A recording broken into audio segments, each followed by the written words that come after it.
भैया थोड़ा मोबाइल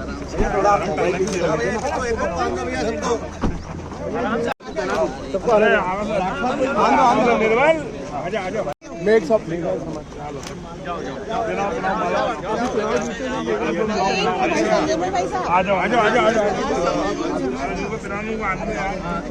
गोविंद सिंह कटोत्रा, गोविंद सिंह कटोत्रा, गोविंद सिंह कटोत्रा, गोविंद सिंह।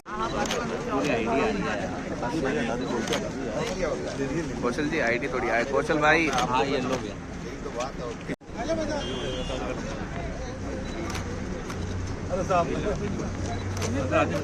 लो एक मिनट इधर देख ले मैं सब ठीक है। आप आए थे सम्मेलन में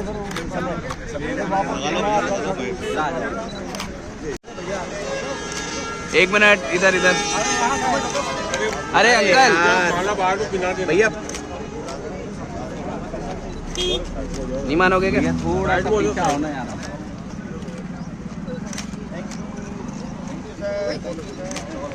किस तरीके से आप इसको देखते हैं? भ्रष्टाचार तो किसी सूरत में बर्दाश्त नहीं होना चाहिए और सरकार को सख्त से सख्त एक्शन लेना चाहिए। लेकिन ये जो केस है ये स्टडी केस जरूर है कि किस प्रकार से क्वेश्चन लगाए, किसने लगवाए, कैसे क्वेश्चनों का जवाब भी आ गया और एक व्यक्ति 10-10 करोड़ रुपए देने की क्यों सिफारिश कर रहा है या 2.5 करोड़ में क्यों सौदा कर रहा है, क्यों 20 लाख रुपए दे रहा है, जबकि वो तो बीजेपी के कैंडिडेट है और वहाँ पर इतना बड़ा अवैध खनन चल रहा है, उसके ऊपर सरकार कोई कार्रवाई नहीं करके और ये एक एमएलए के खिलाफ कार्रवाई की है। हम कभी भी भ्रष्टाचार का समर्थन नहीं करते। कांग्रेस पार्टी चाहती है और हमेशा ये प्रयास रहा है जीरो टॉलरेंस भ्रष्टाचार पे। हमारे भी सरकार के समय में तो भ्रष्टाचारी है उसको पकड़ो, लेकिन ये केस थोड़ा सा अलग तरह का है। इसको मैं समझता हूँ कि पुलिस को एसीबी को पूरी तरीके से इसकी जांच तय तक जाना चाहिए। कैसे शुरू हुआ, क्यों हुआ, क्या हुआ। वो व्यक्ति वहाँ मतलब बांसवाड़ा में जाकर के 1 लाख रुपए जैसा एसीबी कह रही है देने जाता है, तो मतलब थोड़ा सा इसमें लग रहा है पेच है। तो पेच है तो उसको सुलझाना पुलिस का काम है। और मैं समझता हूँ कि उस बंदे ने जिसने इतना बड़ा उस पर्सन से घबरा करके इतनी बड़ी रकम देने का भी मजबूरी उसकी रही होगी या क्या रहा होगा, तो उसकी भी जांच करनी चाहिए कि वो कितने समय से किस तरीके का अवैध खनन कर रहा है। वहाँ पर कहते हैं कि फार्म हाउस बना रखे हैं, मंदिर बना रखे हैं, अपना कार्यकर्ता सम्मेलन के लिए बड़े बड़े जो है वो ऊपर पर्वत के ऊपर बना रखे। तो ये सारी चीज़ें जो है इसको सरकार को देखनी चाहिए और उसके बाद में जो भी तफ्तीश से आएगा उसी के हिसाब से कार्रवाई। सिविल डिफेंस की ओर से कल मॉकड्रिल का आयोजन किया जाना है, उससे मॉकड्रिल जो आयोजित होने जा रही है कल सिविल डिफेंस की ओर से, जी जी, उसे लेकर के देखिए निश्चित रूप से ये तो होना ही चाहिए और नागरिक सुरक्षा हमारा पहला कर्तव्य होना चाहिए और हर तरीके से सरकार को मुस्तैद रहना चाहिए। लेकिन दुर्भाग्य है कि इस प्रदेश के अंदर 1.5 साल से सरकार नाम की कोई चीज़ ही नहीं है। अब आप बताओ, राजस्थान के विधायक गुजरात में जाके प्रशिक्षण ले रहे हैं और गुजरात में क्या प्रशिक्षण मिलेगा आप सबको पता है। बांटो, बटोगे तो कटोगे, हिंदू मुस्लिम नफरत फैलाओ, साजिशें रचो, ईडी इनकम टैक्स सीबीआई का दुरुपयोग करो, डमी लोग पेपेट लोग सरकारों में बैठाओ, तानाशाही, हिटलर शाही, डेमोक्रेसी नाम की कोई चीज़ नहीं है। तो मैं समझता हूँ क्या ये प्रशिक्षण लेने के लिए राजस्थान के लोगों को वहाँ जाना चाहिए। और अभी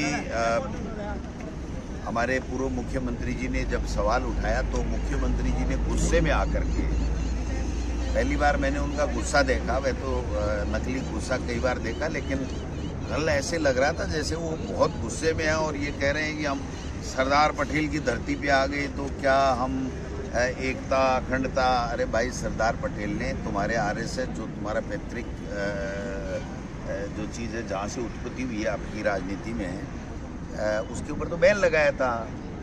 तो सरदार पटेल की धरती पे जा कर के जो निर्वाचित नहीं होते हैं फिर भी आरएसएस के लोग सत्ता पे काबिज रहते हैं, क्या इस नीति को छोड़ोगे? वहाँ वो तो और ज़्यादा मजबूत होगी।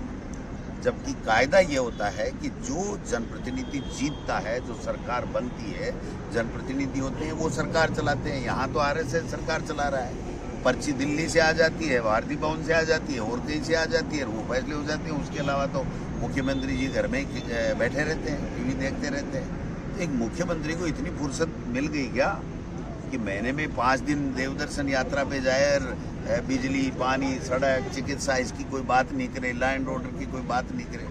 आज माता बहनों के साथ में किस तरीके से बलात्कार हो रहे हैं, गर्मियों पे पीने का पानी नहीं है, लॉ एंड ऑर्डर बिगड़ा हुआ है। ये सारी चीज़ें एक मुख्यमंत्री को देखना चाहिए। अब मंत्री तो बिल्कुल ही डमी हो गए, उनको तो पता ही नहीं है हमारे अधिकार क्या हैं और हमको क्या करना चाहिए। वो तो अनर्गल बयानबाजी के अलावा कुछ कर ही नहीं पा रहे हैं। आपने देखा कि बजट के बाद में कोई मंत्री जाकर के जिलों के अंदर बजट की जो घोषणाएं हैं उसकी पालना के लिए कोई समीक्षा बैठक कर रहा हो, कोई निर्देश दे रहा हो, कोई आईएएस जो सेक्रेटरी जिलों के इंचार्ज हैं वो कहीं जा रहे हों, महामहिम राज्यपाल महोदय घूम रहे हैं पूछते हुए कि मोदी जी की योजनाओं का क्या हुआ, मोदी जी की योजनाओं का क्या हुआ। तो मैं समझता हूँ कि ये सारा का सारा जो है वो उनको इस तरीके से वहाँ जा कर के और ये नोटंकी करने की आवश्यकता नहीं है। वहाँ पर यही पढ़ाया जाएगा कि नफरत फैलाओ, यही प्रशिक्षण दिया जाएगा कि बांटो, हिंदू मुस्लिम करो, और राज पे कैसे कब्जा रखना है, उनको सेवा से लेना देना नहीं है। यही बात मैं कहना। उत्तर प्रदेश के जो बनने वाला उनका वीडियो और बयान ये सामने आया, कौन क्या कह रहा है ये कह रही है कि सेना का इसमें। अब बीजेपी तो क्या है भाई साहब, खुद तो है विफल और दूसरों पे सवाल उठाती है, और जब उन पे कोई सवाल उठाता है तो वो कहती है नहीं नहीं देखो देखो देखो देश इस समय संकट में है और देश के ऊपर हमला हुआ है आतंकवादियों का। तो भाई ये हमला क्यों हुआ, इस हमले को रोका जाना चाहिए था, कहाँ विफलता हुई, और आगे से इस प्रकार के आतंकवादी हमारी सरजमी पे ना ही घुसे और आतंकवाद को पनाह देने वालों का कैसे सत्यानाश हो, कैसे खात्मा हो, इस दिशा में आप काम कीजिए। पूरा देश आपके साथ में है, पूरी पॉलिटिकल पार्टियां आपके साथ में है।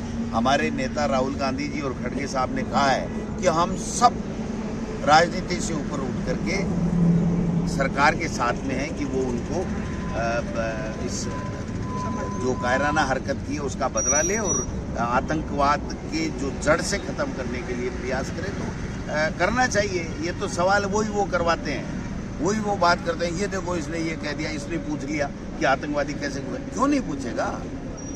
देश या नागरिक 11 साल तीसरी बार देश के प्रधानमंत्री हैं, तो देश से में बैठे हुए लोगों से ही तो सवाल पूछेगा।